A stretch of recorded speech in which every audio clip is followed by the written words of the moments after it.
You know? You don't know what you don't know. You know? What's going on, guys? It's Bobby K, professional landscape designer and installer. So why did I just say that? You don't know what you don't know.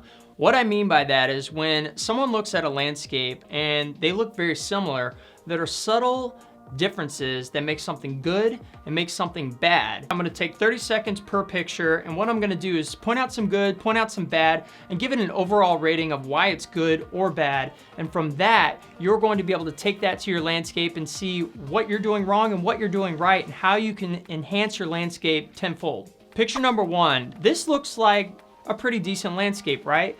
But I'm gonna tell you why I don't like this. What we've got going on here is a very simple, clean, formal concept. You've got the dogwood, you got the boxwoods, roses, and the hydrangeas. Good color balance, easy, low maintenance choices. But the reason I don't like this is if you look at the long run, even if you're gonna make a hedge out of those boxwoods in the front, the dogwood is planted, in my opinion, too closely to the boxwood. The roses are gonna get big. This thing's gonna get really, really crowded.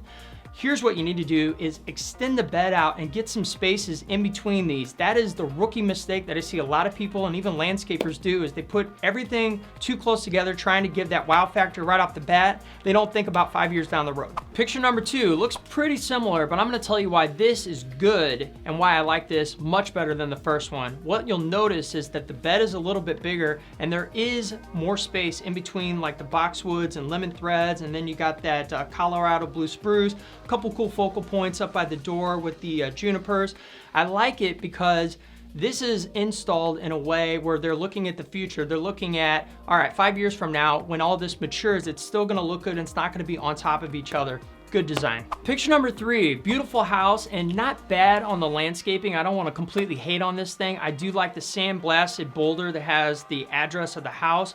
Here is what I don't like about it. I don't like how flat this bed is, and I wish it was mounded up a little bit and had a little bit more depth to it. Also, the boulders in there, it's a good idea, but as a professional, I don't think it was done quite that well. What I would do is mound up behind it and have some stuff like kind of creeping around it and growing around it, make it look more natural versus just boom, plopping down a boulder.